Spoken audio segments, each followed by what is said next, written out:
In the concrete jungles of our modern world, an unexpected linguistic revolution is taking place. Urban beekeepers across global metropolises have developed their own specialized dialects, apicultural sociolects that bridge the gap between city life and honeybee colonies. Join us as we explore this fascinating intersection of language, ecology, and urban identity that's transforming how humans conceptualize their relationship with nature in the age of expanding cities. Between 2019 and 2022, sociolinguist Dr. Eliza Morgenstern and her team at the University of Copenhagen made a remarkable discovery. They documented the spontaneous development of specialized language variants among urban beekeepers worldwide. These aren't just technical terms, they represent entirely new conceptual frameworks that express a unique blend of urban identity and ecological awareness. As Dr. Morgenstern explains, what we're witnessing is not merely the adoption of technical terminology, but the development of entirely new conceptual frameworks expressed through language that bridges urban identity with ecological awareness. This linguistic evolution has accelerated dramatically since 2015, coinciding with the global surge in urban beekeeping initiatives across 6 continents and more than 300 major metropolitan areas. The research identified over 300 neologisms, newly created words, that have emerged organically within these communities, reflecting the unique challenges and observations of maintaining honeybee colonies amidst concrete, glass, and complex human social systems. What makes these linguistic innovations particularly fascinating is how they've evolved to reflect local urban architecture, cultural frameworks, and environmental conditions.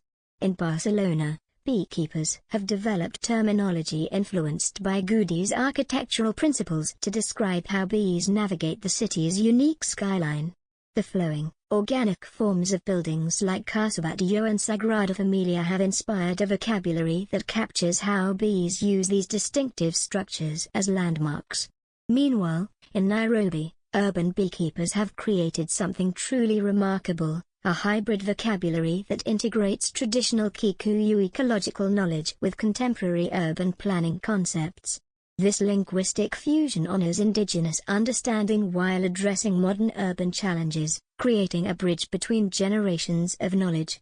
Unlike scientific terminology created within academic contexts or industry jargon developed by commercial interests, these linguistic innovations emerge organically through community practice and digital knowledge sharing, reflecting broader shifts toward collaborative knowledge production in our digital age. One significant category of these specialized vocabularies focuses on how bees navigate and interact with urban environments through space and time. In Tokyo, urban beekeepers use the term kanjo-michi, meaning loop path, to describe how honeybees navigate using circular high-rise buildings as landmarks, a behavior not observed in rural settings. This reflects the bees' remarkable adaptation to the unique three-dimensional landscape of dense urban environments. Berlin beekeepers have developed the Stadtblüten calendar or city bloom calendar to track neighborhood-specific flowering timelines affected by urban heat islands and microclimate variations. This detailed temporal mapping acknowledges how the city itself alters natural flowering cycles. Similarly, Paris beekeepers have created Cartographie des microclimats, microclimate mapping, to document how building arrangements create wind tunnels and heat pockets that influence foraging patterns throughout the day. These terms reveal a sophisticated understanding of how urban architecture creates complex ecological niches that bees navigate with remarkable precision. Perhaps the most fascinating aspect of these linguistic developments is how urban beekeeping language frequently borrows from distinctly urban domains, creating conceptual bridges between human and insect worlds. In Seoul, beekeepers describe certain hive structures as gongdongkon, communal villages, applying concepts from urban housing design to honeycomb organization. This terminology reflects how beekeepers see parallels between human social structures and bee colonies. New York beekeepers refer to consistent flight paths between buildings as bee subways and use rush hour to describe peak foraging periods tied to human commuting schedules. These metaphors create immediate understanding by connecting bee behavior to familiar urban experiences. Mexico City beekeepers have adapted gentrification de colmenas, hive gentrification, to explain how established hives displace native pollinators in urban ecological niches. This application of socio-economic concepts to ecological relationships demonstrates how deeply intertwined urban beekeepers' understanding of human and natural systems has become. Urban beekeepers have developed specialized vocabulary to describe how city environments affect honey characteristics, creating sensory descriptors unique to urban apiculture. London beekeepers use Thames notes to describe the distinctive mineral qualities imparted to honey from hives near the river. This terminology acknowledges how urban waterways influence the flavor profile of honey in ways completely different from rural water sources. Mumbai practitioners refer to monsoon bloom honey to describe the unique flavor profile resulting from seasonal flowering patterns intensified by the city's drainage systems and water management infrastructure. These terms reflect an intimate understanding of how urban infrastructure interacts with natural processes to create distinctive honey characteristics. This sensory vocabulary represents a sophisticated understanding of terroir, how specific environmental conditions influence flavor, applied to the unique context of urban environments. These linguistic innovations serve crucial social functions beyond mere description. Dr. Jasmine Trang of the Urban Ecology Institute has documented how specialized language creates community cohesion and facilitates knowledge transfer in ways traditional agricultural beekeeping terminology cannot. In Mumbai, the beekeeping community has developed a hybrid vocabulary incorporating Marathi, Hindi, and English terms alongside references to ancient Vedic beekeeping practices, notes Dr. Trang. This linguistic fusion reflects their identity as urban innovators connected to historical traditions. Unlike rural beekeeping traditions that often rely on generational apprenticeship, urban beekeeping communities use their specialized languages to rapidly onboard newcomers from diverse backgrounds. A 2021 Journal of Environmental Communication study found that new urban beekeepers achieve competency 40% faster when immersed in these specialized language communities. This accelerated knowledge transfer is crucial for the rapid growth of urban beekeeping movements worldwide. The inclusive nature of these linguistic developments reflects the demographic diversity of urban beekeeping communities. Unlike traditional rural beekeeping, which has historically been dominated by specific demographic groups in many regions, urban beekeeping attracts practitioners across age, gender, socioeconomic, and cultural backgrounds. This diversity contributes to the richness of linguistic innovation, as practitioners bring varied conceptual frameworks to their understanding of bee-human-city relationships. Young tech professionals bring terminology from digital domains, architects contribute spatial concepts, immigrants integrate cultural perspectives from their homelands, and retirees add historical context. This convergence of diverse perspectives creates linguistic communities that are remarkably adaptive and innovative, capable of rapidly developing new terminology to describe emerging phenomena in the urban ecological interface.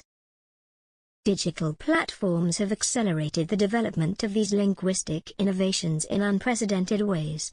The Urban Apiculture Network, with over 40,000 members globally, maintains a collaborative lexicon database where terms are proposed, defined, and adopted across geographic boundaries. This digital infrastructure has created remarkable opportunities for linguistic cross-pollination between urban beekeeping communities worldwide. When Barcelona beekeepers developed terminology to describe how bees utilize vertical gardens on building facades, jardins verticales to pollination, the concepts were rapidly adopted and modified by Singapore and Chicago communities despite vastly different urban architectures. Similarly, Johannesburg beekeepers' terminology for describing how bees navigate using distinctive skyscraper silhouettes has influenced practices in Melbourne and Toronto. This digital amplification has democratized knowledge production, challenging traditional expert hierarchies. Urban beekeepers with no formal scientific training regularly contribute observations and terminology that are subsequently validated through community practice and occasionally incorporated into scientific literature, representing a significant shift from historical patterns where specialized languages typically flowed from academic institutions outward. The significance of these linguistic developments extends far beyond apiculture. Cognitive linguist Dr. Marcus Chen at Stanford University suggests these language patterns represent a new model of human-nature relationships in urban environments. What we're seeing in these communities is the linguistic manifestation of a post-dualistic worldview, argues Dr. Chen. Their language doesn't separate urban from natural but creates conceptual frameworks where cities and ecological systems are understood as integrated wholes. This represents a fundamental shift from traditional Western conceptual frameworks that have typically viewed cities and nature as separate, even opposing domains. Environmental psychologists have begun studying whether exposure to these linguistic frameworks might influence broader ecological attitudes. Preliminary research by the Urban Sustainability Institute found that participants who learned urban beekeeping terminology showed measurable shifts in how they conceptualized urban environments, moving from seeing cities as separate from nature to viewing them as complex ecosystems. This suggests that language itself may be a powerful tool in reshaping ecological consciousness in the Anthropocene era. As climate change and urbanization transform human-nature relationships, these linguistic innovations may represent early indicators of broader cultural adaptations. The specialized vocabularies emerging from urban beekeeping communities offer valuable insights into how humans develop new cognitive frameworks to understand and engage with natural processes within increasingly artificial environments. As Dr. Morgenstern concludes, language shapes and reflects how we understand reality.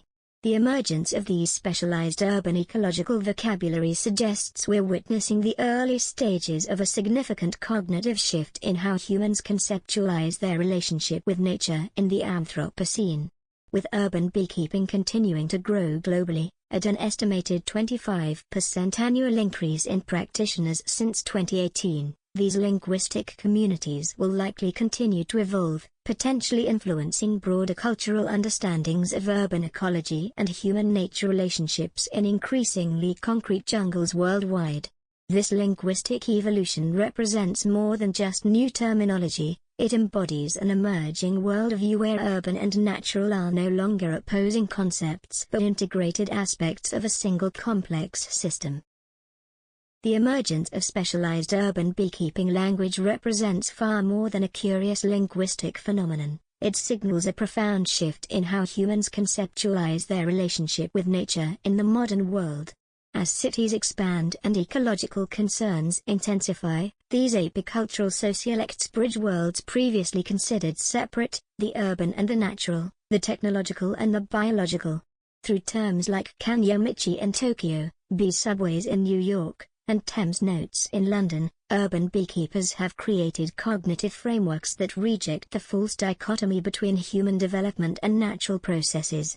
This linguistic evolution, accelerated by digital connectivity and demographic diversity, demonstrates humanity's remarkable capacity for adaptation in the face of unprecedented environmental challenges. As these specialized vocabularies continue to evolve and spread, they may well become the foundation for a new ecological consciousness, one that sees cities not as conquests over nature but as complex, integrated ecosystems where humans and other species can coexist and even thrive together in the Anthropocene era. Thanks for watching. Please like, subscribe, and hit the bell icon for updates. Your feedback is appreciated. We hope to see you again.